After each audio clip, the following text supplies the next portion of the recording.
Good morning, YouTube. Welcome back to Atlantic City. Today, I am going to try to do justice to a really good artist who's been a friend of the Boardwalk clan for 25 years. And not only does he do great music, he also paints. And this is just a small example of his handiwork.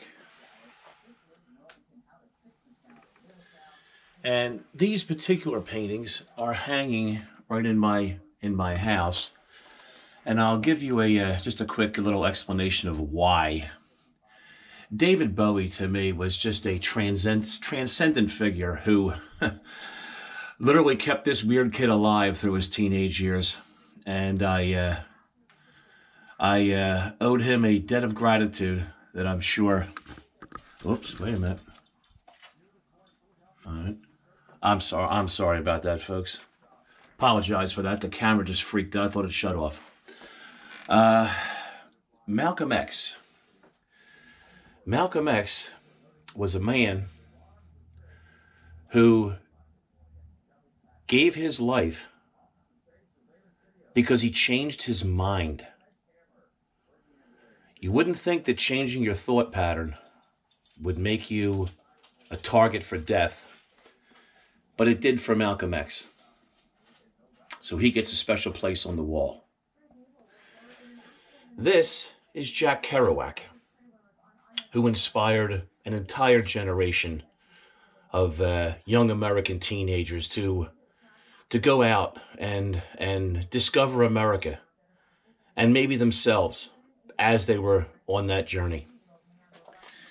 And this on the bottom, not lesser or last, is Lemmy Kilmister, who you would probably know from the group Motorhead. And the reason that he's on the wall is that his real father treated him like hot garbage. And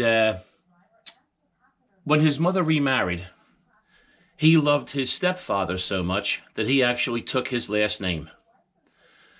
So actually, Lemmy and Kilmister are neither of the names that he was actually born with.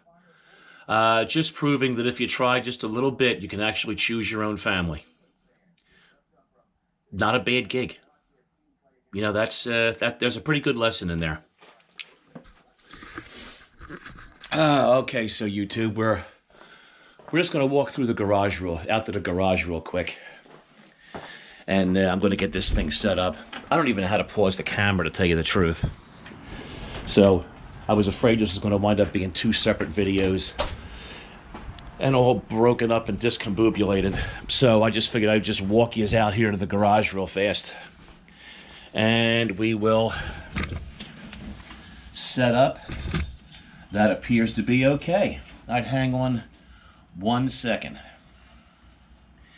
Now, those paintings that I showed you were from a man named Hamell on trial. He has a very big YouTube presence, very big online presence, and he is equal parts insightful and backhanded humor.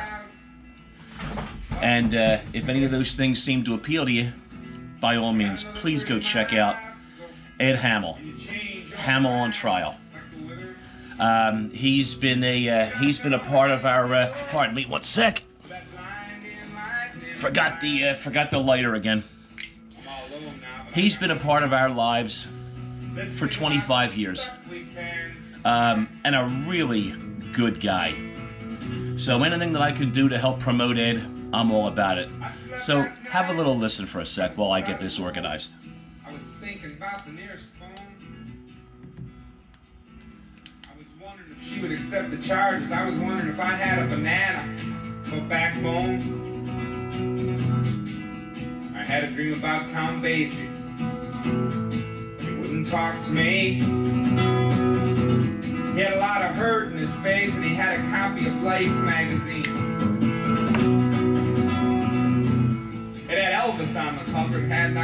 inside it. It did not say who it was written by.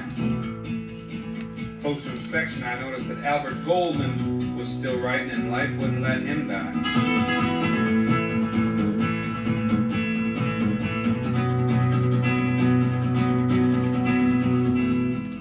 Count Basie opened up that magazine to page 30, threw it at me, turned around and walked away. I said, oh man, that's Count Basie. He's like my hero. We could have hung out. I had so many questions, so many things I wanted to say. But after 10 glossy pages, big Life magazine format, people with guns and knives, smoked and crack, I stepped back in that magazine, my mouth flew open because all those people were black.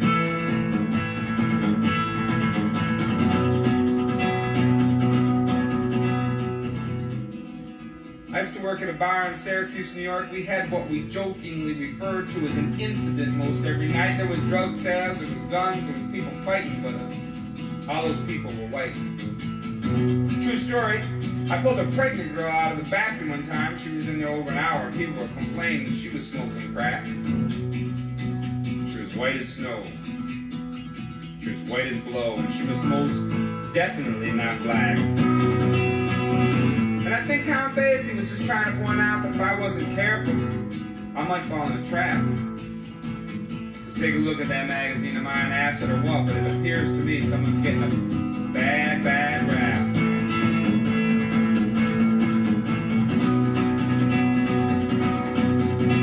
When I'm 17, the cloud, I thought we was in this together. And that, my friends, is a song called Big as Life by Hamell on Trial, and that's what got me started on Ed 25 years ago. Maybe it's, yeah, I guess it's 25 years ago now. It is. Page 26 and 27, and there was a Sony ad, white family hanging out by the swimming pool. He's a wonderful artist. As I said, sometimes a little politically incorrect, sometimes a little backhanded humor, and sometimes insightful to the point of just utter human reflection. He's just a real gift. If you've heard anything or seen anything that even strikes your interest at all, please go onto YouTube. There's a Hamell on Trial website. Go on there, check out Ed. Ed's the real deal. He's the real deal. He's been at it for a long time. He shows no signs of slowing down, and I know him personally. He's a really good human being. So, happy Sunday, and I will let you guys go. And I hope you discover Ed Hamell. I think you'll have a good time with him. So, thanks YouTube. I'll see you on the boardwalk.